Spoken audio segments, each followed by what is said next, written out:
Tu vai ver o que tu nunca viu.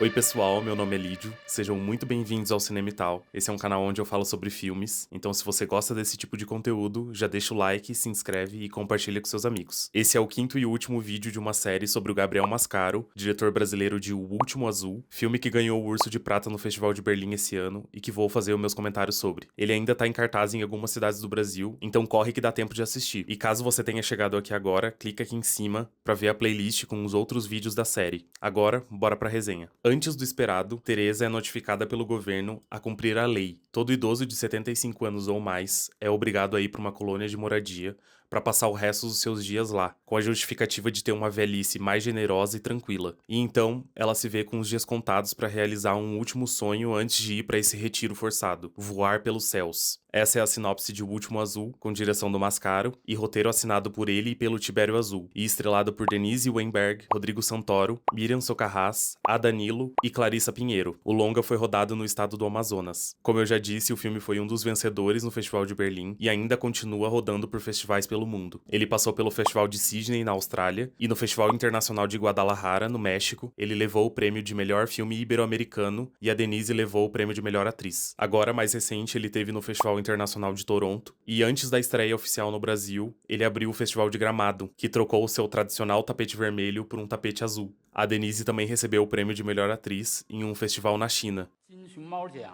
电影单元最佳女主角奖的是戴丽丝·韦恩伯格。 It's amazing. 真是 I 太 never 棒了， thought 太 in my 厉害 life 了！我 that 从 I 来没有 would 想到过， receive a prize 我将 here, 会在中 so 国 far, 领 so 到这 far 样的 from my 一个 beloved Brazil. Eu fui pro cinema muito com a expectativa de ver algo parecido com Divino Amor, algo mais sério e mais crítico, mas O Último Azul é um filme muito bem humorado. Ele é divertido e ele é gostoso de assistir. Apesar de ser uma distopia, um Brasil onde os idosos são obrigados a se separar de suas famílias em nome da produtividade do país, o Mascaro opta por fugir dessa seriedade, desse dramalhão, e na minha visão eu acho que isso é um acerto. Em uma de suas entrevistas, ele diz que gostaria de sair da representação que a maioria dos filmes tem sobre o idoso quando eles tratam dessa temática, geralmente num lugar triste, um lugar fragilizado. Eles sempre são associados ao fim da vida, à morte de alguma forma, então ele quis sair um pouco dessa representação. Ele comenta também que o roteiro foi escrito num processo longo, de mais de 10 anos, e que a pandemia influenciou a escrita dele. Além disso, a sua avó foi uma inspiração para a história, já que ela aprendeu a pintar aos 80 anos. O resultado disso é a Teresa, um personagem colocado no centro da sua jornada pelos seus sonhos, com muita vontade de viver. Eu saí da sala do cinema muito feliz com o resultado dessa mistura de gêneros cinematográficos que ele faz. Foi uma surpresa muito boa. Além da distopia, ele traz a comédia, os filmes de viagem, os road movies, um pouquinho de magia, um pouquinho de fantasia. É realmente um filme muito cativante e muito bem produzido. Nos seus quase 90 minutos, é um filme bem curtinho. Você vai mergulhar nessa aventura muito inusitada que vai te prender na cadeira do início ao fim. E essa questão dos gêneros cinematográficos é muito engraçada, porque eu já vi alguns road movies na minha vida, mas saí do cinema me perguntando se eu já tinha visto algum boat movie. Ainda mais um boat movie na Amazônia, é realmente muito incrível. De cara eu já vou falar da trilha sonora, porque foi uma das coisas que mais me impressionou quando eu assisti o filme. É impossível não notar ela. O Memo Guerra faz um trabalho impecável. Ele dá o tom certo pro filme no âmbito musical. Ele traz uma estranheza engraçada pro filme. A personagem da Teresa parte nessa jornada muito inusitada e mágica pela Amazônia, mas é uma aventura proibida, excêntrica, cheia de surpresas e emoções mirabolantes. E então a trilha apresenta pra gente um mix de elementos sonoros combinados, num tom também experimental. Ela é antes de tudo estranha, mas ela também pode ser engraçada, ela pode ser tensa, ela é grandiosa, ela é épica, ela é sensível, ela é doce, ela é banal, ela é triste, ela é feliz. Tudo isso junto sem deixar de ser estranha. Eu me arrisco a dizer que se não fosse por ela, o filme não seria tão grandioso quanto ele é.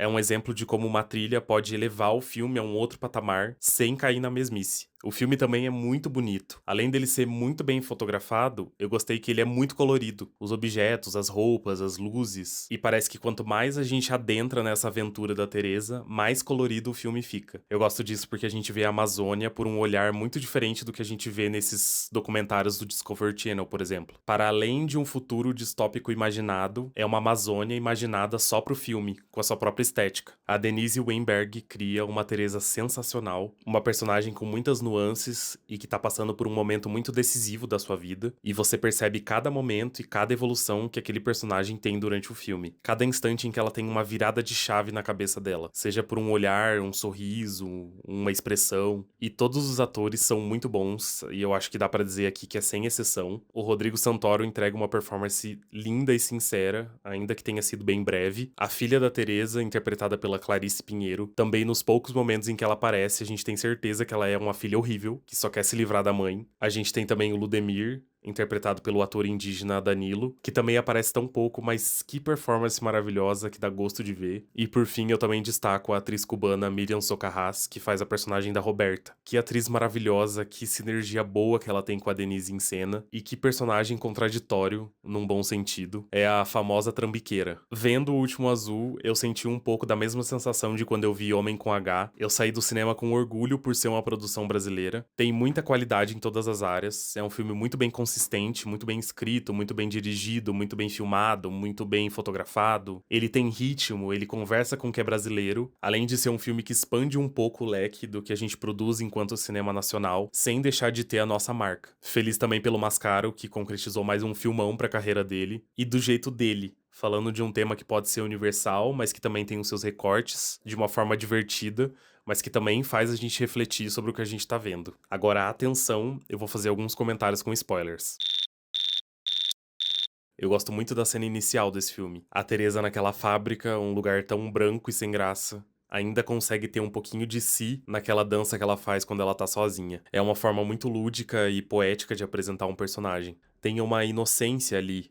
Aquela pessoa que tá sempre longe, aquela pessoa que às vezes consegue ver o mundo um pouco além do que todo mundo pode ver, em algum sentido. Tem algo de intransigente também nessa imagem. Uma fábrica é um lugar de produção em larga escala, ou seja, se produz, se produz, se produz, o tempo é ouro, descansar não é o ideal e tem regras de segurança a serem cumpridas. E a Teresa dança, deita no chão, numa quebra de expectativa de como um trabalhador deveria se comportar num lugar como aquele. É uma contraposição à produtividade desenfreada. O Último Azul vai falar sobre isso também. Nesse futuro distópico, os idosos são forçosamente aposentados, porque eles já não produzem como antes, ou porque eles vão atrapalhar quem produz. O governo diz que é pro bem deles, como uma forma de recompensar o que eles fizeram durante a vida ou pelo país, mas a gente sabe que não é verdade. No filme a gente vê que esse processo de aposentadoria obrigatória é bem autoritário e coloca o idoso numa situação de total invalidez, como se eles já não pudessem decidir por eles mesmos ou que não fossem donos de seus próprios corpos. A Joana, a filha da Teresa, passa a ter a guarda da mãe e pode decidir se ela pode se locomover ou não pelas cidades. Além da relação com a idade, essa produtividade exacerbada vai estar impressa no filme também no cenário. A paisagem urbana vai ser preenchida com vários chaminés de fábrica e muitas torres de energia. E na floresta, na beira do rio, a gente vai ver aqueles milhares de pneus empilhados, em uma simbologia clara de que muito se produz e muito se sobra também quando não se tem mais serventia. Uma coisa interessante sobre essa distopia é que a gente não sabe exatamente como é essa tal colônia de moradias. Isso fica pela nossa imaginação. Alguma dica a gente tem, do tipo, quem vai nunca mais volta. Mas essa coisa da gente não saber como é essa colônia nem sempre foi assim. O Mascaro comenta que nas primeiras versões do roteiro, a Teresa chega a ir até esse lugar e daí a história se desenvolve por lá. E apesar de ficar curioso de como seria o filme por essa perspectiva, eu acho que ele escolheu o caminho mais acertado pra história, que tá de acordo com a proposta dele de retratar o idoso como alguém que pode viver e aprender muitas coisas. Eu gosto demais das aventuras da Teresa e eu fico muito na dúvida se caso o filme fosse desse jeito, dela ir pra colônia, se ele conseguiria manter esse bom humor e ter essa qualidade de colocar um realismo mágico amazônico incrível. Alcançar a maturidade é muito associado à juventude, aos mais novos, e O Último Azul nos diz que não necessariamente. A personagem da Teresa, ao embarcar nessa viagem, ela termina o filme diferente do que ela começou, sendo essa uma das características de um road movie. Ela encontra nesse caminho vários personagens que vão ensinar alguma coisa pra ela, ou que vão aprender com ela também. Num sentido geral e mais amplo,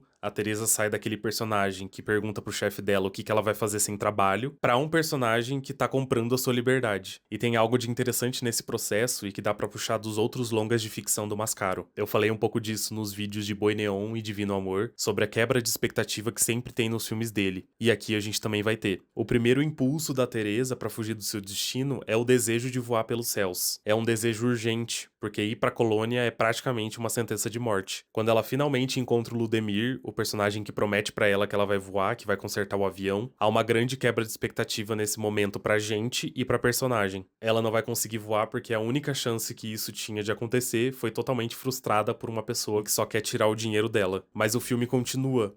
E a Teresa quase vai à colônia, mas no último instante ela foge e talvez nesse momento querendo ir atrás do que ela realmente queria, que era a sua liberdade. O desejo de voar era quase metafórico. A frustração dela de não conseguir literalmente voar foi a que salvou ela do seu fatídico destino, porque talvez se ela tivesse conseguido voar, ela teria aceitado ir para a colônia. Na minha visão, eu acho que ela estava escondendo esse desejo de liberdade por trás desse sonho de voar, que era um sonho inventado. Alcançar a maturidade pode exigir uma quebra de expectativa muitas vezes. Às vezes a gente precisa de um chá revelação ou de um caracol da Baba Azul. A cena final fecha muito bem esse pensamento. A Teresa finalmente livre no barco com a Roberta, olha pro avião no horizonte e tá em paz. No fim, o seu maior sonho era a liberdade. Talvez o avião até role um dia, mas primeiro a sua liberdade. Se nos outros filmes do Mascaro essa quebra de expectativa parecia mais neutra ou até mais triste, aqui ela me parece finalmente mais feliz. Eu vou ter que andar no catavelho.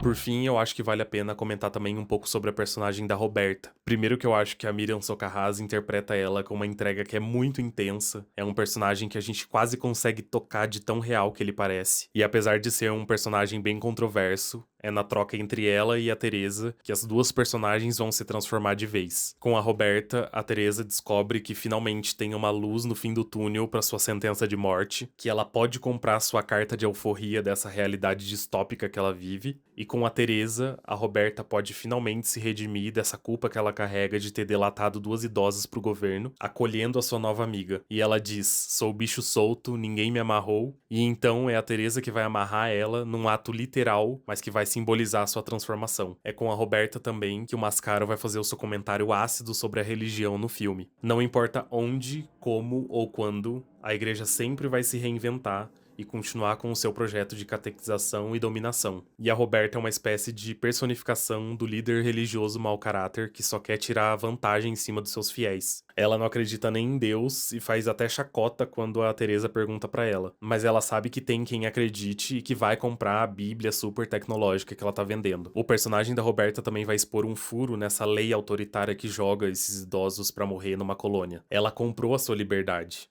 É com ela que a gente sabe que nem todos os idosos vão pra lá. Inclusive, eu fiquei com a impressão de que, no fim, só os mais pobres que sofrem com esse programa. Na ideia de que quem tem dinheiro pode comprar tudo. Inclusive o direito de morrer com a sua família, nesse caso. E isso não é nada distante do mundo que a gente vive, onde quem tem dinheiro muito dificilmente sofre com o rigor da lei. Mas desde quando uma pessoa é homenageada só porque ficou velha? Enfim, meus amigos, é isso. Muito obrigado por você que ficou até aqui. Deixa aqui nos comentários se você assistiu O Último Azul, se você gostou ou não. Com esse vídeo eu tô encerrando meu especial sobre o Gabriel Mascaro. Espero que você tenha gostado. Não esquece de deixar o like, compartilha com seus amigos, se inscreve no canal. Muito obrigado e até o próximo vídeo.